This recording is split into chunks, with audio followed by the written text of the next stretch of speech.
Title dispute और फर्जी registration की वजह से अब रियल एस्टेट में आपका पैसा नहीं डूबेगा, क्योंकि दिल्ली और हरियाणा के बाद अब यूपी में भी प्रॉपर्टी खरीदने के लिए सरकार टाइटल बेस्ड सिस्टम को शुरू करेगी। ये सिस्टम पहले के यानी मौजूदा सिस्टम से कैसे अलग है और इसे लागू क्यों किया जा रहा है, इसको समझने के लिए अभी आपको जो नियम अभी चल रहे हैं यानी फिलहाल जो नियम है उसको समझना होगा। अभी के नियमों के मुताबिक यूपी में रजिस्ट्री केवल उन डॉक्यूमेंट के बेसिस पर होती है जो बायर और सेलर द्वारा दिए जाते हैं। इनमें आमतौर पर सेल डीड या फिर ट्रांसफर डॉक्यूमेंट सबसे अहम होते हैं।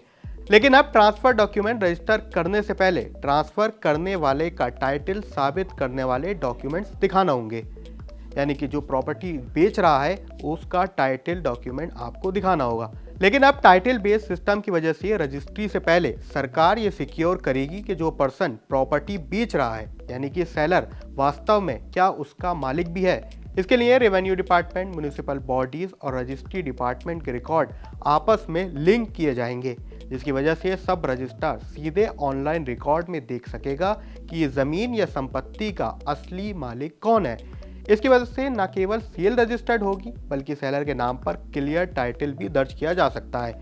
ये मॉडल अभी तक दिल्ली और हरियाणा जैसे राज्यों में धोखाधड़ी रोकने में सफल भी साबित हुआ है। टाइटल बेस्ड रजिस्ट्रेशन सिस्टम के आने से बायर्स को बड़ा फायदा होने वाला है, क्योंकि बायर्स फर्जी रजिस्ट्री, डुप्लीकेट बिक्री और छिपे हुए विवादों से बच सकेंगे, यानी कि जो डिस्प्यूट प्रॉपर्टी को लेकर चल रहे हैं।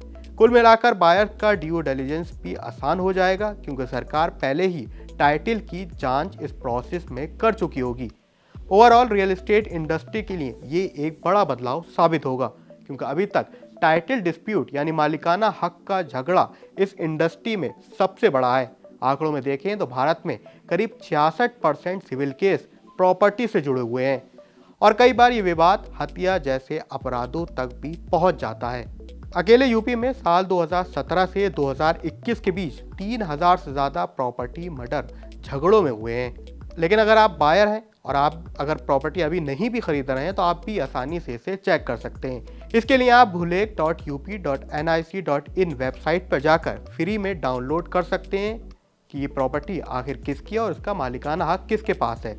साथ ही इसमें म्यूटेशन अपडेट भी ज़रूर आप आसानी से देख सकेंगे। तो हमारी जानकारी कैसी लगी, सरकार का कानून पर आपकी क्या राय है, ये कमेंट सेक्शन में ज़रूर लिखें।